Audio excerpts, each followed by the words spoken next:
Good morning, good evening, good afternoon, and good night there, folks. It's your nighttime, right time DJ Music. And you see what's on the screen right there in front of you, folks. On the protests affecting Papa John's Pizza. The NFL has hurt us. We are disappointed the NFL and its leadership did not resolve this.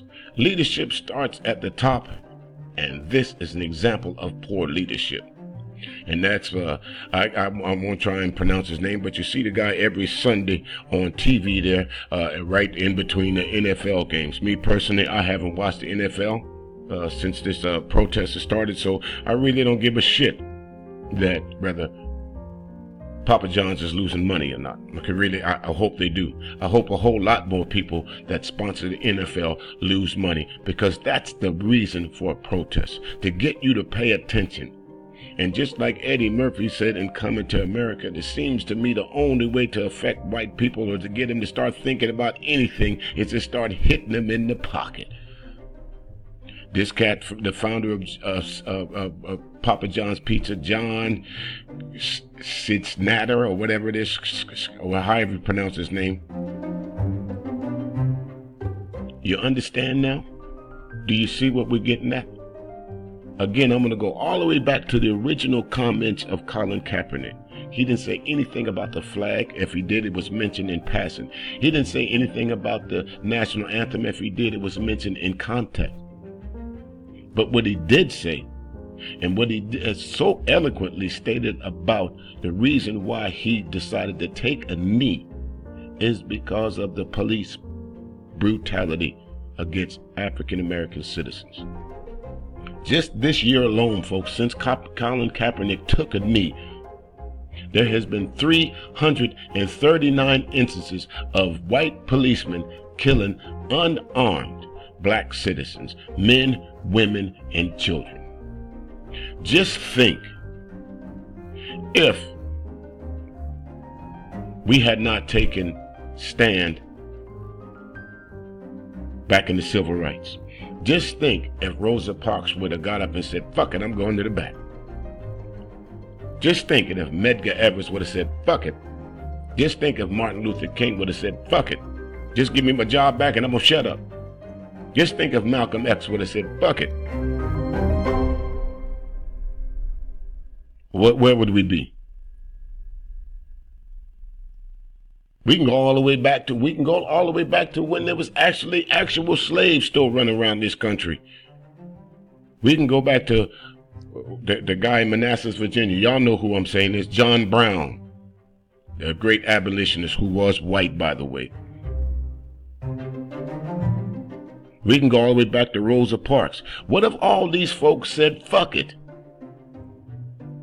That is the purpose of protest. Sometimes it's violent in its very nature of being protested. Those who are being protested against is the reason for it. Now, Papa John's Pizza, man, it's not that great anyway. So when I was watching the NFL, I didn't go out and order no Papa John's Pizza anyhow. I think I maybe have ordered Papa John's Pizza twice in my life. That's just my personal take on Papa John's Pizza. Some folks love it. Some folks swear by it. But that's the point. We understand that. Notice, you don't see, is Ford coming out with a statement saying the NFL protesters are hurting our bottom line? Is Chevrolet coming out and saying the NFL protesters is hurting our bottom line? Is Pepsi Cola, Coca-Cola coming out and saying the NFL is hurting our bottom line? Nope. Not at all. You know why? Because they got a whole lot of black folks that they employ.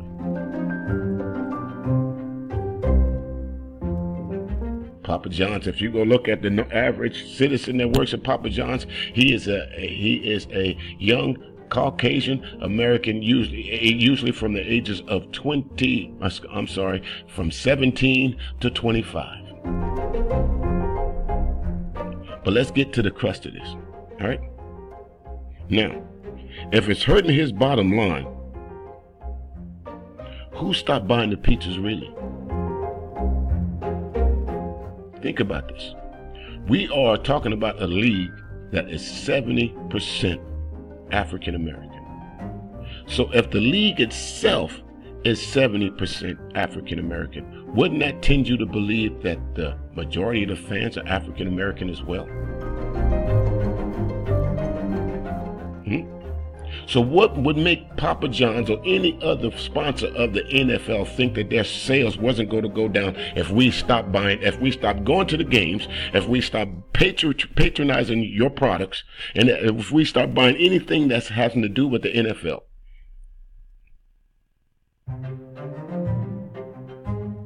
And that's what's happening. That's the point that they don't want you to understand, folks. They want you to believe it's the Trump's base that's holding NFL steady.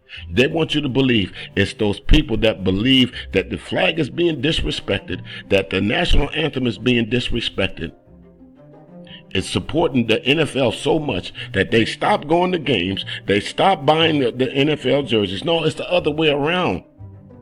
We stopped going to the games. We stopped buying these jerseys because of what the NFL owners are doing and what the president of the United States says. He basically came out and called all black NFL players sons of bitches. Not only that, you had an owner of the NFL saying, we can't have the inmates running the jail, basically. Y'all know who I'm talking about, McNair for the Texans. But still, you got African American in drones protecting and still going to these games, giving us reasons like Stephen A. Smith or why these guys say something. So I'm going to go and scroll through this here a little bit and go find what Stephen A. Smith had to say. So hold on just a sec. You say this. I left this on the screen for a purpose while I did this talk. So let's go find some Stephen A. Smith here for a second. Hold on. I'll be right back. I have absolutely positively no problem with the position of Papa John's CEO. I think it's perfectly within his right to say that, because what he's reminding folks is what this all comes down to in the eyes of the business world, and that is business, the bottom line. And he's saying that the bottom line, our bottom line, has been affected by what has been transpiring. Now, if you're the National Football League owners, you really need to take a good hard look at yourself, because you need to ask yourself this one simple question. If we had simply made sure that Colin Kaepernick was in the National Football League, would any of this be happening? Because if you recall... That's the part I wanted you to hear, folks. And he honestly believes that. But so basically what he's saying is, if the NFL owners, one of those NFL owners would have gave Colin Kaepernick a job, we as black people would have forgotten what he took that knee for. We wouldn't have been talking about these protests. We wouldn't have been talking about none of that if Colin Kaepernick would have got his job back. That's basically what Stephen A. Smith is saying. Now, I can't believe for the life of me, what does he, I guess he doesn't practice his words before he comes on air. I think it just rolls out his mouth and he just says, fuck it. So I'll just say this again, what I say. What if Rosa Parks would have said, fuck it, I'm just going to go to the back. Yeah, I'm going to get up, I'm sorry, I didn't mean to sit down in y'all's seat. I'm going to just go to the back. No, make no fuss about this.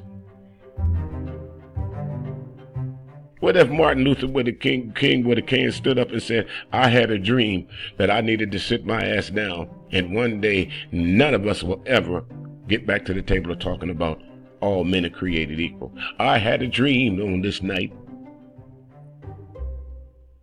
People paid in the 60s, they paid the ultimate price, folks.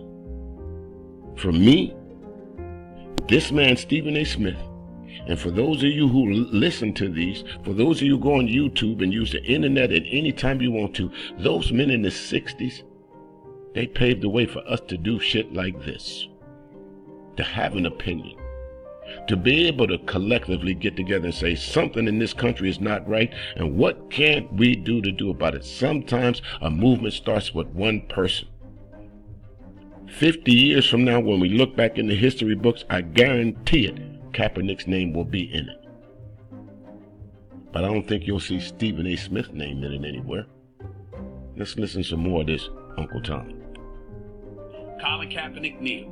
And when he kneeled, and ultimately the television cameras started following him, for some reason following him, as opposed to a guy like Marshawn Lynch, who was sitting on a cooler eating a banana during the national anthem, as opposed to Colin Kaepernick, who was taking the knee. And nobody said anything to Marshawn Lynch, but they said something to Colin Kaepernick. If you're the National Football League at that particular moment in time, if you recall, in the after... You know why I didn't say anything to Marshawn Lynch?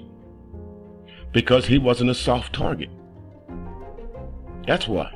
That's plain and simple. Marshawn Lynch is from the hood, folks.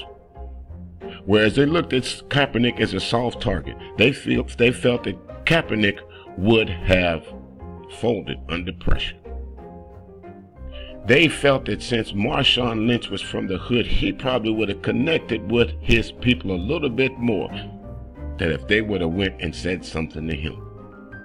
We got a soft target in Kaepernick. He doesn't really have that. By the way, he's not really all black. So we can go after him, but we better not say nothing to Marshawn Lynch. Math of all of that, eventually when Colin Kaepernick departed from the San Francisco 49ers, he announced to the world that he would no longer be taking a knee, at least according to the reports. So if that was his position, why not just take him on board and bring him on? Because what really stirred the cup in all of this was the fact that he was still without a job, where clearly there was Scott Tolzien and other quarterbacks in the NFL had no business being on a roster before him. Then, of course, we heard the president with his SOB comments aimed towards players who were protesting, and that really stirred things up to enough.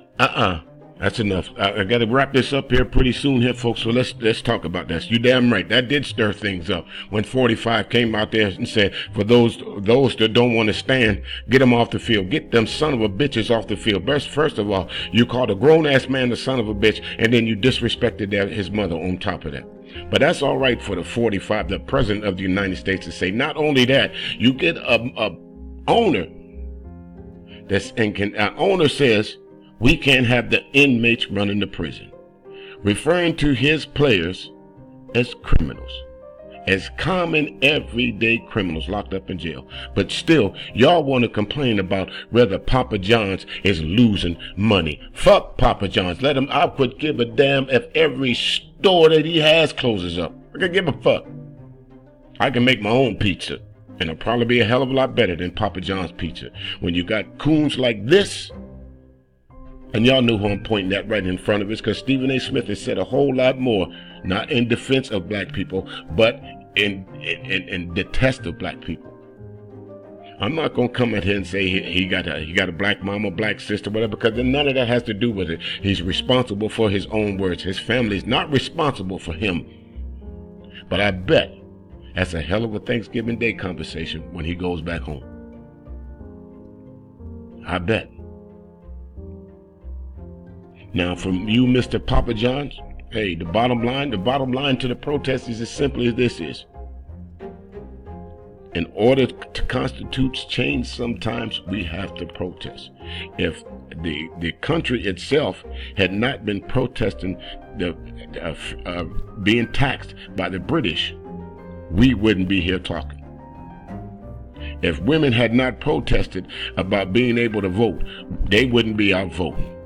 If gays wouldn't have been out protesting about the right for same-sex marriages, they wouldn't be out getting married. But the only problem that people have with protesters is when black people are protesting, all the way back from the Olympics when my man held his hand up in solidarity with the Black Power fist, all the way to now to Colin Kaepernick taking a knee during the national anthem. And again, I stress this with all sincerity. If you go back and look at that man's original statement, he did not say anything about the flag and disrespect. He did not say anything about, which actually is a racist piece of literature written by a man that was very racist to his core, Francis Scott Key, to where a particular portion of this document, of this poem, the national anthem, was left out purposely. No matter where you try to hide history, whether it's good history or bad history, sooner or later it will surface. And that's what happened. That's what all the controversy is about the flag. That's what all the controversy is about the national anthem. I guarantee it, if Frederick Douglass had anything to do with writing the Constitution, parts of it would have been changed right now. Just like what they're doing with Obama. Parts of this shit would have been changed by now. I'm going to wrap this up right quick, like folks, but that is the purpose of protest. Had enough.